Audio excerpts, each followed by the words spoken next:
नमस्कार, मैं रवीश कुमार। अनुसूचित जाति और जनजाति में क्रीमी लेयर लागू होगा, सुप्रीम कोर्ट का फैसला है। अभी तक क्रीमी लेयर का प्रावधान केवल पिछड़ी जातियों के आरक्षण में था, लेकिन भारत के इतिहास में यह पहली बार होगा कि अनुसूचित जाति और जनजाति के मामले में क्रीमी लेयर लागू किया जाएगा। इसे लेकर सवाल उठ रहे हैं कि क्या कोर्ट के सामने क्रीमी लेयर का प्रश्न था? क्या सरकार अनुसूचित जाति और जनजाति के भीतर क्रीमी लेयर की बात को स्वीकार करेगी या कानून बनाकर कोर्ट के फैसले को पलट देगी? Chief justice D.Y.. चंद्रचूड़ ने कहा है कि क्रीमी लेयर लागू हो। Justice B R. गवई ने कहा है कि क्रीमी लेयर का सिद्धांत सही कानूनी नजरिया है और यह SC/ST पर भी लागू होता है। आज का फैसला अनुसूचित जाति और जनजाति के आरक्षण में अलग अलग वर्गीकरण का आदेश देता है। जिस तरह से OBC आरक्षण के भीतर अति पिछड़ा वर्ग को आरक्षण दिया जाता है, यह फैसला वर्गीकरण के साथ साथ यह भी स्वीकार करता है कि अनुसूचित जाति के भीतर भी एक जाति दूसरी जाति के साथ भेदभाव करती है और छुआछूत का बर्ताव भी।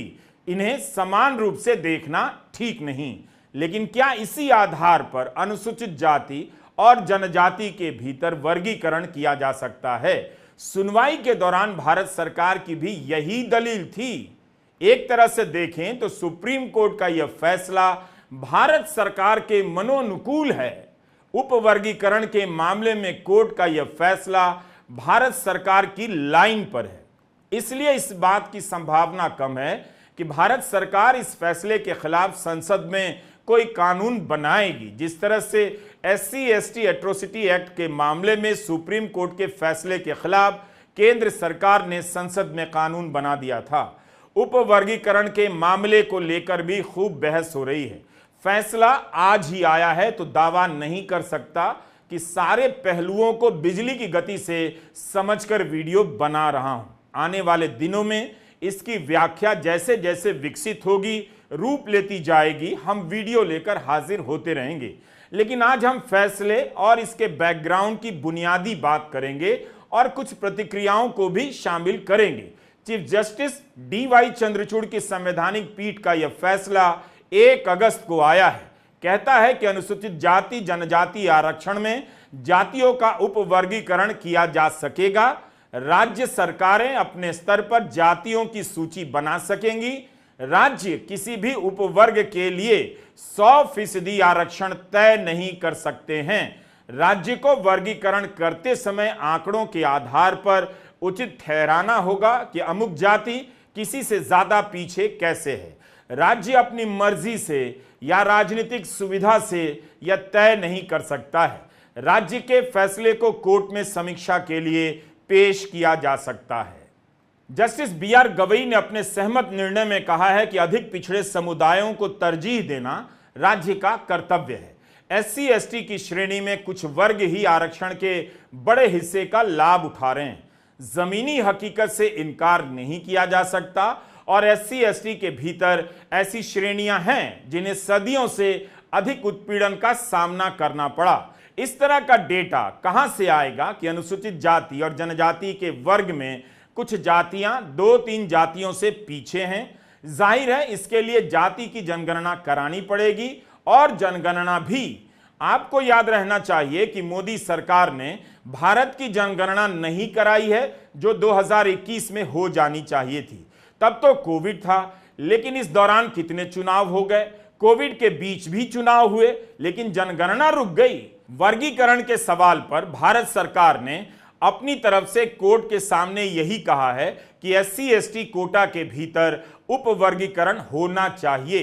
Attorney general R. वेंकट रमणी ने कहा कि अनुच्छेद 14 से 16 और अनुच्छेद 341 से 342 अलग अलग दायरों में काम करते हैं। अनुच्छेद 341 में शामिल होना अपने आप में समरूपता का प्रमाण नहीं माना जा सकता। सॉलिसिटर जनरल तुषार मेहता ने कहा, समानता कोई गतिहीन अवधारणा नहीं है। यह अवधारणा इस न्यायालय के ही चंपकम दोराईजन से लेकर इंदिरा साहनी जैसे मामलों में लिए गए निर्णय से आकार लेती रही है। उपवर्गीकरण ऐसा मुद्दा है जो सकारात्मक हस्तक्षेप की प्रणाली को तर्क संगत बनाता है। इस फैसले का राजनीतिक असर तत्काल और दूरगामी होगा। इस फैसले में कई राय ऐसी है जिसे सामाजिक और राजनीतिक स्तर पर स्वीकार करना मुश्किल हो सकता है। राजनीतिक दलों के लिए उन बिंदुओं पर सहमति हासिल करना या उनका पक्ष लेना आसान नहीं होगा। लाइव लॉ में शहादत ने अपनी रिपोर्ट में लिखा है, जस्टिस पंकज मित्तल ने कहा कि आरक्षण एक पीढ़ी तक सीमित होना चाहिए। यदि पहली पीढ़ी आरक्षण के माध्यम से उच्च स्थिति तक पहुंच गई है तो दूसरी पीढ़ी को इसका हकदार नहीं होना चाहिए। जस्टिस सतीश चंद्र शर्मा ने भी इस दृष्टिकोण का समर्थन किया है। एक पीढ़ी के बाद आरक्षण नहीं मिलना चाहिए, यह वो पंक्ति है जो समाज में आरक्षण के विरोध में चलती है।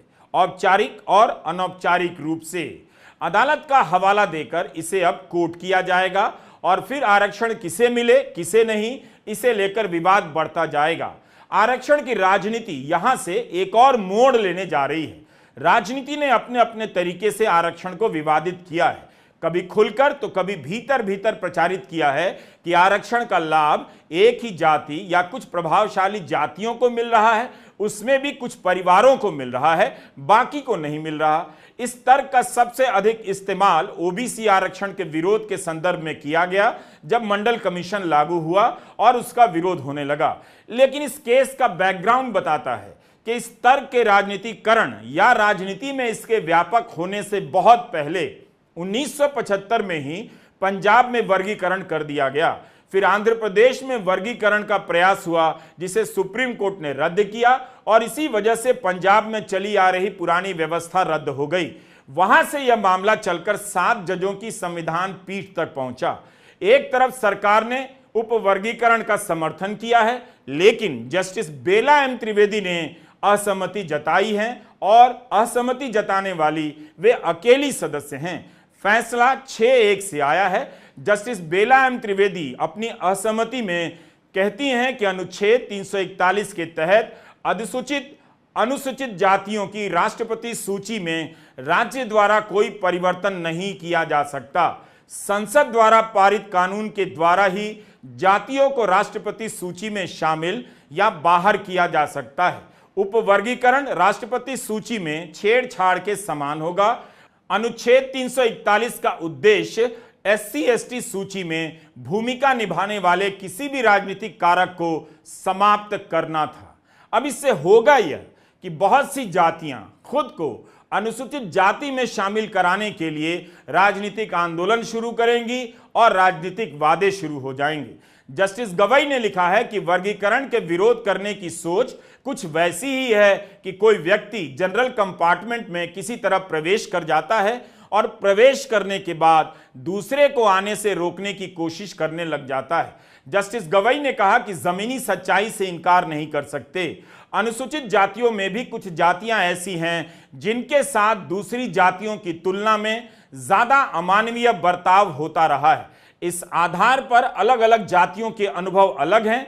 मेरी राय में भले ही राष्ट्रपति की सूची में इन सभी को एक वर्ग माना गया है, लेकिन जमीन पर इनका अनुभव एक समान नहीं।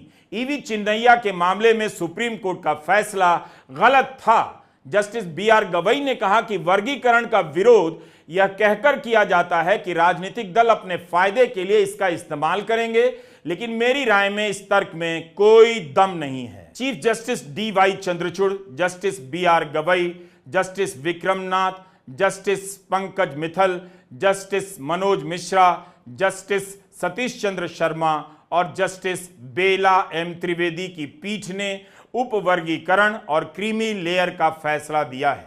जस्टिस BR गवई ने बहुमत के फैसले से सहमति जताते हुए अलग फैसला लिखा, जिसमें उन्होंने कहा कि राज्य को ऐसी नीति बनानी चाहिए जो SC/ST समुदाय में क्रीमी लेयर की पहचान करे, उन्हें अफर्मेटिव एक्शन सकारात्मक हस्तक्षेप के दायरे से बाहर निकाले। उन्होंने कहा कि असली समानता पाने का यही तरीका है। कोर्ट ने कहा कि किसी भी अफर्मेटिव एक्शन जिसमें वर्गीकरण भी शामिल है, उसका उद्देश्य यही है कि पिछड़े समुदायों को समानता का अवसर प्राप्त हो। राज्य उन जातियों के असमान प्रतिनिधित्व के आधार पर वर्गीकरण कर सकता है। संवैधानिक पीठ ने कहा कि अनुसूचित जाति और जनजातियों के बीच उपवर्गीकरण हो सकता है ताकि जो अधिक पिछड़ी जातियां हैं उन्हें अलग से कोटा देकर आगे लाया जा सके। अभी तक और आज तक अनुसूचित जाति और जनजाति के आरक्षण में किसी तरह का वर्गीकरण नहीं था, जैसे ओबीसी आरक्षण में क्रीमी लेयर होता है या एमबीसी अति पिछड़ी जातियों के लिए कोटा होता है। अनुसूचित जाति और जनजाति में इस तरह का वर्गीकरण नहीं था। 7 जजों की संवैधानिक पीठ ने बहुमत से फैसला देते हुए ईवी चिन्नैया बनाम आंध्र प्रदेश सरकार के मामले में सुप्रीम कोर्ट के ही फैसले को पलट दिया। 2004 में 5 जजों की बेंच ने फैसला दिया कि अनुसूचित जाति और जनजाति के आरक्षण के भीतर कोई वर्गीकरण नहीं हो सकता है, कोई कोटा नहीं हो सकता। कोर्ट के सामने उपवर्गीकरण के अलावा एक और सवाल था, क्या अनुसूचित जाति और जनजाति समरूप समूह हैं, होमोजेनस हैं, यानी एक वर्ग है। मिसाल के तौर पर अनुसूचित जाति में भी जितनी भी जातियां हैं सभी ने सामाजिक भेदभाव, हिंसा और अपमान, बहिष्कार एक समान झेला है। इन्हें अलग अलग श्रेणियों में नहीं बांटा जा सकता क्योंकि आर्टिकल 341 में इन्हें समरूप समूह की तरह परिभाषित किया गया है। सुप्रीम कोर्ट ने इस व्याख्या को बदला और कहा सबको एक समान समूह के तहत नहीं माना जा सकता, वर्गीकरण किया जा सकता है।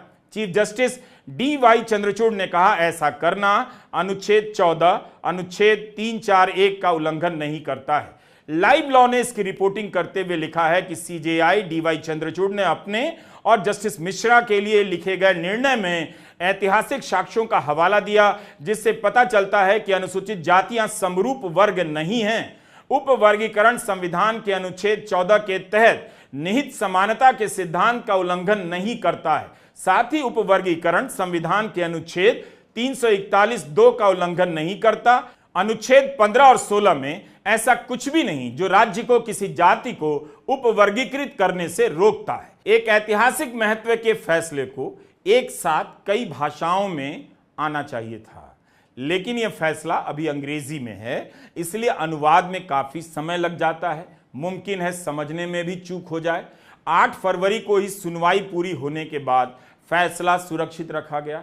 जाहिर है 5 महीनों में अनुवाद की भी व्यवस्था हो सकती थी। ऐतिहासिक साक्ष्यों को लेकर चीफ जस्टिस ने अपने फैसले में विस्तार से लिखा है।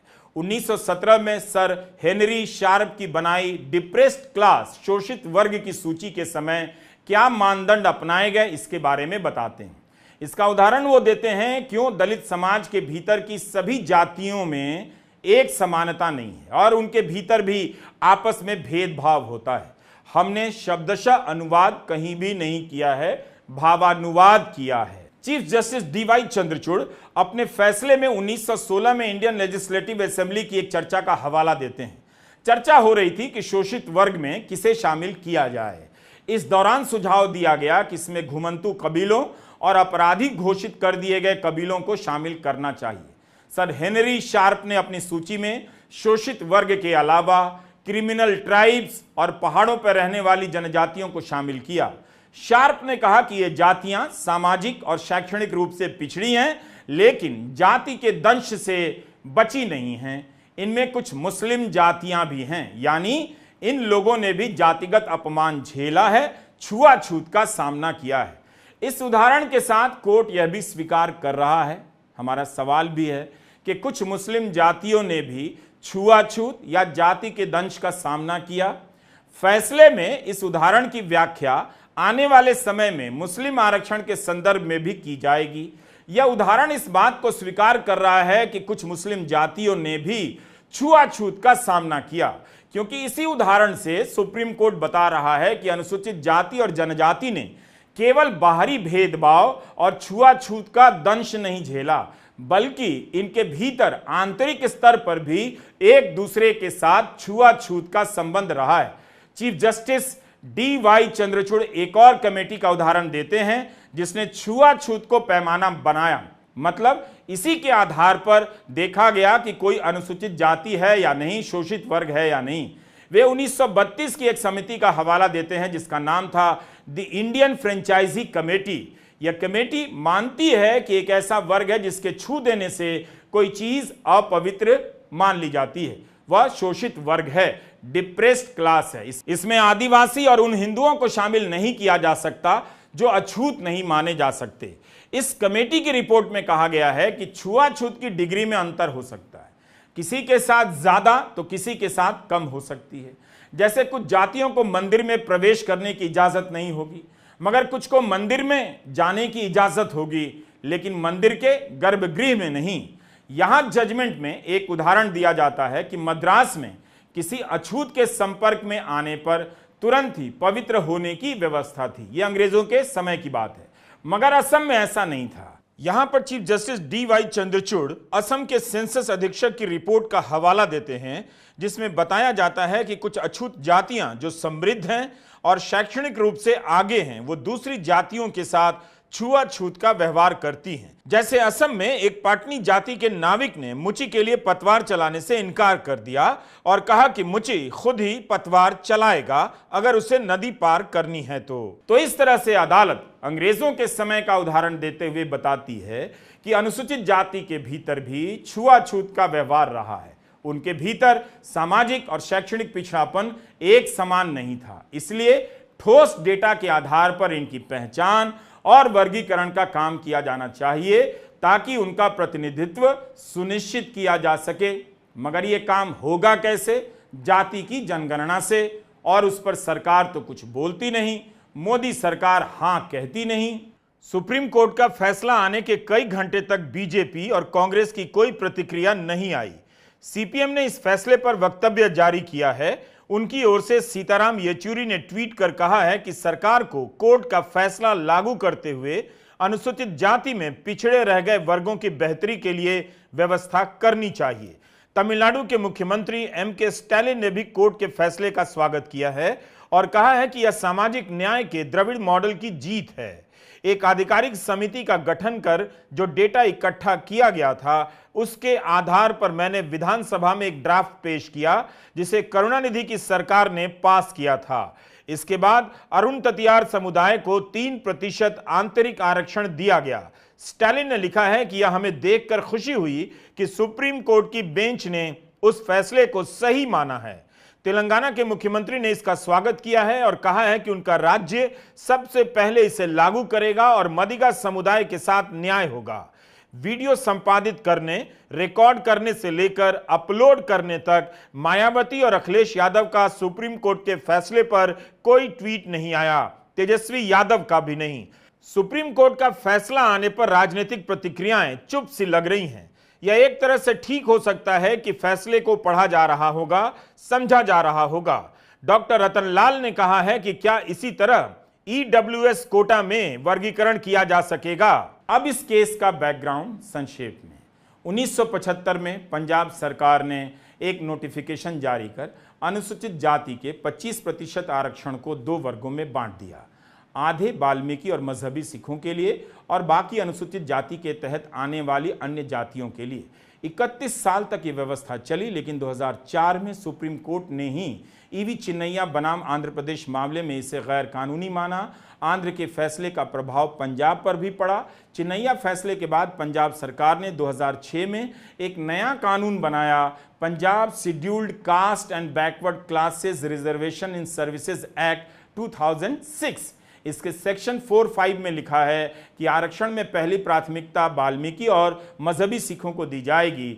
आधी सीटें पहले इन 2 जातियों को दी जाएंगी, बाकी में सभी को। 29 मार्च 2010 को पंजाब और हरियाणा हाईकोर्ट ने इस प्रावधान को रद्द कर दिया कि यह सुप्रीम कोर्ट के फैसले के खिलाफ है। अब यहां से मामला सुप्रीम कोर्ट पहुंचा। पंजाब सरकार सुप्रीम कोर्ट से कहती है ईवी चिन्नैया मामले का जो फैसला था वो 1992 के इंदिरा साहनी बनाम भारत संघ के फैसले के अनुरूप नहीं था। 9 जजों की बेंच के इस फैसले में सुप्रीम कोर्ट ने कहा ओबीसी के भीतर कुछ जातियों को कम तो किसी को ज्यादा पिछड़ा माना जा सकता है। राज्यों को अनुमति दे दी गई कि वे अपने हिसाब से सूची बना सकते हैं। पंजाब सरकार ने कहा चिन्नैया फैसला गलत समझा गया कि केवल ओबीसी कैटेगरी को क्लासिफाई किया जा सकता है, अनुसूचित जनजाति या जाति को नहीं। अब 20 अगस्त 2014 को सुप्रीम कोर्ट के 3 जजों की बेंच ने इसे 5 जजों की बेंच के पास भेज दिया। 15 जुलाई 2020 को 5 जजों की बेंच इस पे सुनवाई करती है। Justice Arun Mishra, justice Indira Banerjee, justice Vineet Saran, justice MR. Shah और जस्टिस अनिरुद्ध बोस ने सुनवाई शुरू की और फिर इसे 7 जजों की संविधान पीठ में भेज दिया जाता है, क्योंकि आर्टिकल 14, 15, 16, 338, 341, 342, 342A की व्याख्या की जरूरत थी और जनहित में तय करना था कि इंदिरा साहनी का फैसला सुनिश्चित किया जाए। इसकी सुनवाई फरवरी में पूरी हो गई थी, जिसका फैसला 1 अगस्त को आया है। नमस्कार, मैं रवीश कुमार।